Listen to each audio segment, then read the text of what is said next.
This is the Gigabyte P35, a gaming laptop which TubeShooter bought instead for portable video editing.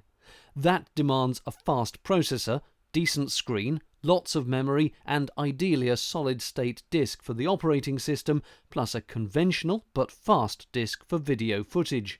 This the Gigabyte provides in spades, as you can see.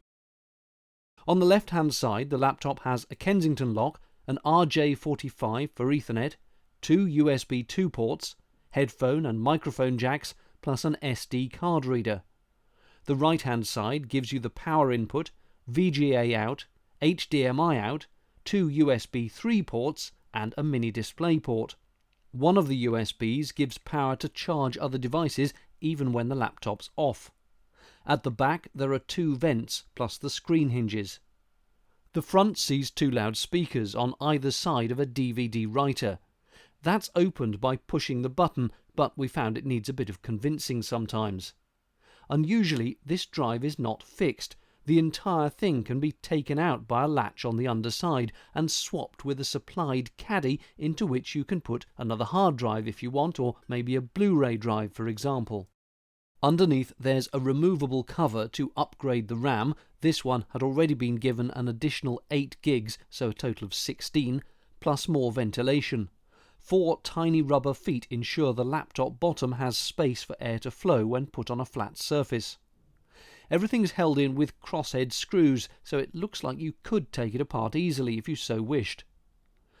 To open it up for use, there's a slight lip on the laptop lid which helps you grasp it, and this is how it looks when the screen's upright. A webcam and light sensor plus microphone are at the top of the screen should you wish to video call anyone. Because you get a numeric keypad on the right, the main keyboard and the trackpad are offset to the left a little. The trackpad's fine, including left and right mouse click buttons, and can be adjusted by software, but it's often a lot easier to use an external mouse when editing video. Indicator lights on the front panel give you limited information. Annoyingly, there's no LED for caps lock or num lock being on or off. You have to have Gigabyte's controller software running, and this flashes up on screen when you toggle those keys. The rest of the keyboard is fairly typical. Flat keys, little travel, and it's easy to hit the wrong one, but it is very much a matter of getting used to it over time. A function key on the bottom left works with the top row to give you control over screen brightness, loudspeaker volume, and things like that. It is annoying that delete is right next to home, as it's too easy to press the wrong one. More annoyingly, this keyboard doesn't debounce properly unless you hit the keys quite hard, and that means you get double taps sometimes even when you've only pressed the key once, so you're constantly having to go back and delete extra characters. It is intermittent, but it is irritating. There's backlighting with control through software of how bright it is, or you can turn it off altogether. The screen is IPS technology and full HD resolution. It's nice and bright and crisp and has excellent viewing angles from both the side and above and below. It's a pleasure to watch video on. That slight lightness you can see on the right here is not the screen, by the way. It's glare from a window in the room that this was filmed in, so don't worry about that. Sound quality, however, from the inbuilt speakers is mediocre. Audio finessing would need headphones or really decent external speakers. The solid-state hard disk, which has Windows on it, makes for a very fast boot time. This is with Windows configured for Fast Start,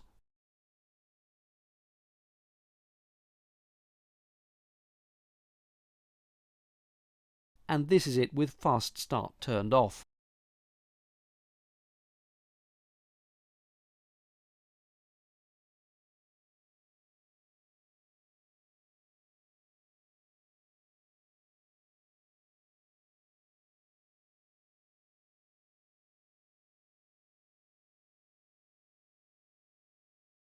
Disk speed for large files, as you'd get with video, is very decent, as you'd expect from a solid-state drive, and the 7200 RPM 1TB conventional drive also goes fast enough to pull even 4K video files off for playback.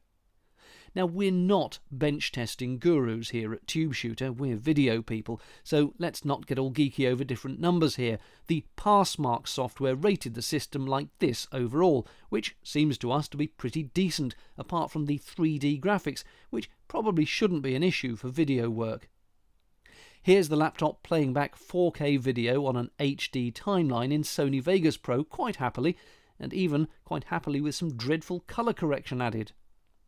It does bog down horribly when you start cross-fading clips, but this is actually more likely to be an issue with Vegas, which has always been pretty rubbish for real-time playback because it doesn't pre-render and cache anything in the background, but that's a whole other story. Battery life is a bit hard to quantify because the laptop ramps up or ramps down the CPU according to the demands you're making of it. So rendering video will crank it and the cooling fans to the max, making it both noisy and power hungry. So it will depend on how you use it as to how long your battery lasts. Finally, a mention for the power supply, which is frankly enormous.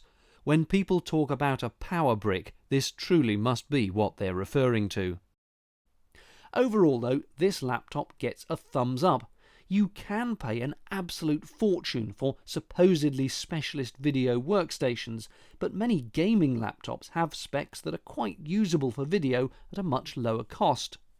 Apart from the keyboard bounce issue, and an oddity where the speakers only come on after you've raised their volume using the function key, regardless of what the Windows mixer says, we are pleased with this purchase.